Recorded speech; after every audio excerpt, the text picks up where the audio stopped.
ஐயா வணக்கம். தீபாவளிக்கு ரயிலில் போனால் வசதியாக இருக்குன்னு போனீங்க, எப்படி இருக்கு? ரயில்வே துறையில் அதிநவீன வசதிகளை அடைந்து விட்டோம். அமைச்சர்களின் செயல்பாட்டில், அதிகாரிகளின் வழிகாட்டுதலில் தொழிலாளர்கள் பணியில் ஒற்றுமையில் சிறப்பாக செயல்படுகிறது.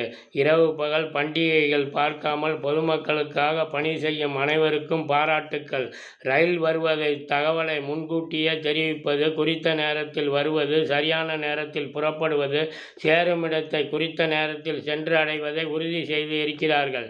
ஏழை எளிய நடுத்தர மக்கள் வாழ்க்கையில் உறவுகள், சொந்தங்கள் வீட்டுக்கு போய் பார்த்து வர மனநிறைவுடன் இருக்கிறது. கட்டண பணமும் பயணமும் உடல் வலியின்றி பயணம் செய்ய குழந்தை முதல் முதியோர் வரை உதவியாக இருக்கிறது. பயணிகளுக்கு நிழல் குடைகள் பிரம்மாண்டமாய் சிறப்பாக அமைத்து இருக்கிறார்கள். ஆனால் மழை நேரத்தில் உட்காரும் இடங்கள், நிற்கும் இடங்களில் மழை பெய்து உள்ளே ஊற்றுவதால் பல ரயில் நிலையங்களில் சிரமமாக உள்ளது. கழிப்பறைகள் இருக்கிறது, சில இடங்களில் திறப்பதில்லை. மக்கள் பிரச்சனைகளை தீர்க்க பணிபுரிபவர்கள் அந்த மாநில மொழி பேசவும் எழுதவும் தெரிந்திருக்க வேண்டும்.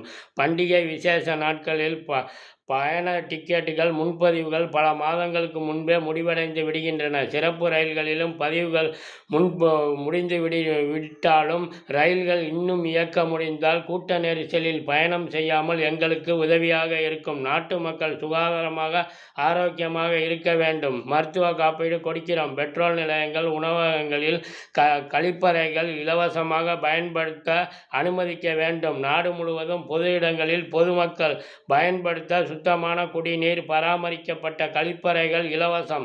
நடைமுறைக்கு வந்தால் ஆரோக்கியத்திற்கு அரசாங்கத்திற்கும் மக்களுக்கும் அதிகப்படியான செலவுகள் இருக்காது.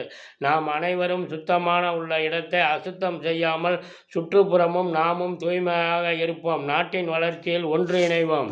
இந்திய ரயில்வே துறை 16/4/1853 ஆரம்பித்து 172 ஆண்டுகள் ஆகின்றன. அதிநவீன வளர்ச்சியில் சாதித்தோம். மேலும் மேலும் சாதித்து கொண்டே இருப்போம். நன்றி, பாராட்டுக்கள்.